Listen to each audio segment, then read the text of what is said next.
The second part of this chapter starts with the different systems of our body. So we're going to start with the integumentary system. Now, the integumentary system forms the external body covering. It's going to be composed of skin, sweat, oil glands, hair. Your nails are all part of that.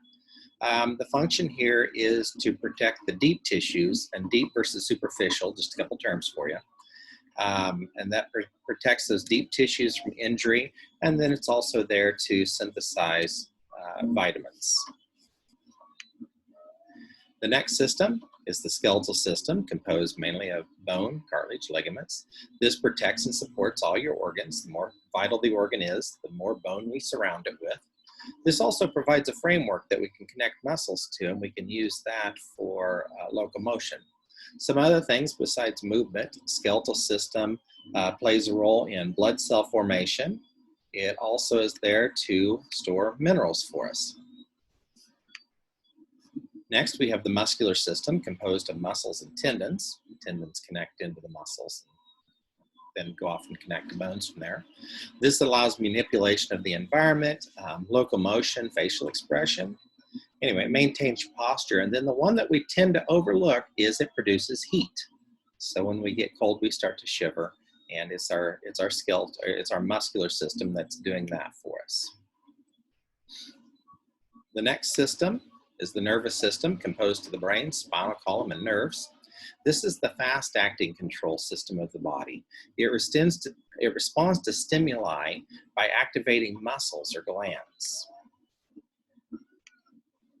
The cardiovascular system is composed of the heart and blood vessels. The heart, of course, pumps blood throughout the body. It's those vessels then that transports the blood to the body. The lymphatic system we tend to gloss over, but this is composed of the red bone marrow, and we'll talk about the different types of bone marrow when we get into this, but it's composed of the red bone marrow, the thymus gland, the spleen, lymph nodes. You can see all this on the picture here, and then lymphatic vessels. Those vessels are similar to blood vessels, but I'll go over the differences. This is an interesting system. This picks up any leaked fluid. So when fluid comes out of our blood vessels and it's not supposed to, this system's the one that's going to put that fluid back into the system for us. It does some other things then as well. It disposes of any debris in the lymphatic stream. So if we have stuff in there that shouldn't be there, it'll get rid of it.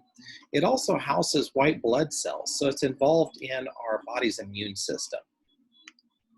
Next is the respiratory system. This is composed of the nose, the nasal cavity, pharynx, trachea, bronchi, lungs. And the whole idea here, though, is to keep the body supplied with oxygen and then remove carbon dioxide. Next is the digestive system. You can see from my picture, it starts at the oral cavity, makes its way into the esophagus, stomach, small intestine, large intestine, rectum, and then anus. But then we've also got other organs on the way, such as the liver, gallbladder, things like that. This breaks down food and absorbs the nutrients so that they can enter into the bloodstream. It also rids our body of indigestible foodstuff. The urinary system is composed of kidneys, ureters, urinary bladder, urethra. This is to eliminate nitrogenous waste from the body.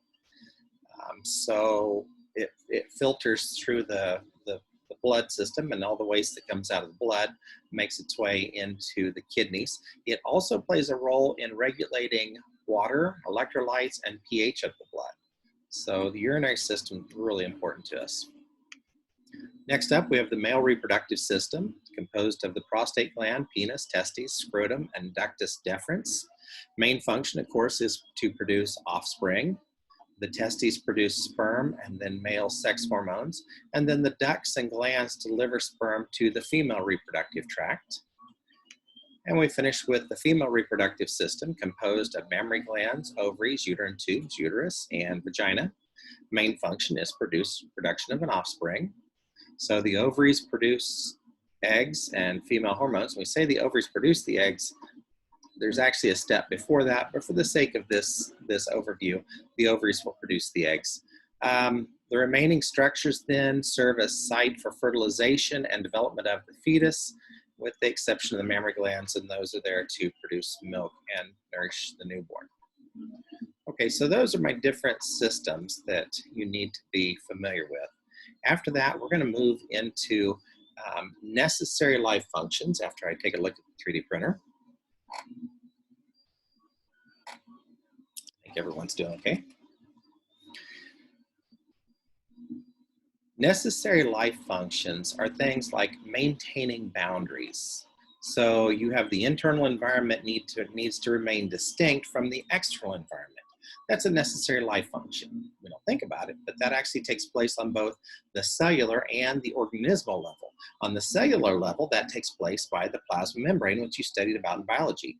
On the organismal level, that takes place, or that's accomplished through the skin. Okay, my second necessary life function is movement. Now, movement's more than just us moving around, because you think about some organisms don't move around. They're planted and they stay put and they're still living. But there's other parts to it besides locomotion. What about peristalsis, propulsion, contractility? These are all necessary in life functions. We have to be able to move things through our body. The third is responsiveness, and this is the ability to sense changes in the environment and then respond to those. That's pretty straightforward. We have digestion, because we have to break down and digest food stuff to give us energy. Once we've digested that food stuff, we need to take the next step, which is metabolism. So that's my next necessary life function. In metabolism, this is all the chemical reactions that occur within our body. So when we talk about metabolism, that's all of them. Okay, and then my last one, I believe that's number 6, is excretion. This is removal of waste from the body. Now, oh my goodness, I'm wrong. There's still 2 more I missed. Sorry about that. We'll put them in here. My last 2 are reproduction, and that's cellular and organismal level. When it comes to cellular, that we're talking about the cells dividing. You've learned all about mitosis and cell division in biology class to produce the 2 identical daughter cells. That's important for us as far as reproduction goes. And then on the organismal level, this is where we unite the sperm and egg to make a whole new person. Now, finally, my last necessary life function is growth, increase in the size of body parts of the organism. These are generally speaking necessary life functions. Now, life functions are different from survival needs. When it comes to the human body, we've got a whole different set of things that we call survival needs. And you could probably get these down and probably guess most of them without me telling them to you. Most of them, there'd be a few that you'd get. You would say, well, I need oxygen. And you're right, you need oxygen for metabolic reactions. That one's highly important. So that's number 1. Next one up is you need, let's see, water. You have to have water to provide the necessary environment for those chemical reactions. So you'd probably get oxygen and water, and then you'd probably say, well, I need food, so nutrients, and that's needed for energy and the cell building. And then we start to get into a couple strange ones. What about normal body temperature? If you're going to have all these chemical reactions occurring, you need the right body temperature in order for them to take place. You get too high, you denature proteins, the chemical reactions don't go. If you get too cold, the molecules don't bounce off each other, get close enough to each other. So once again, you have chemicals that don't react. So normal body temperature is a survival need. The last one is atmospheric pressure. You have to have the proper atmospheric pressure in order to breathe and for gas exchange to take place in your lungs.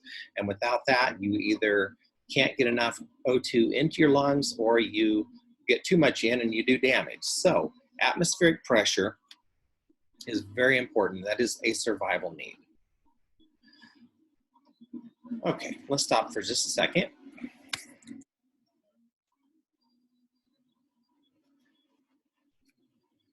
So I've been showing this slide all along, but I think I want to stop here and then pick up on my next video with this slide.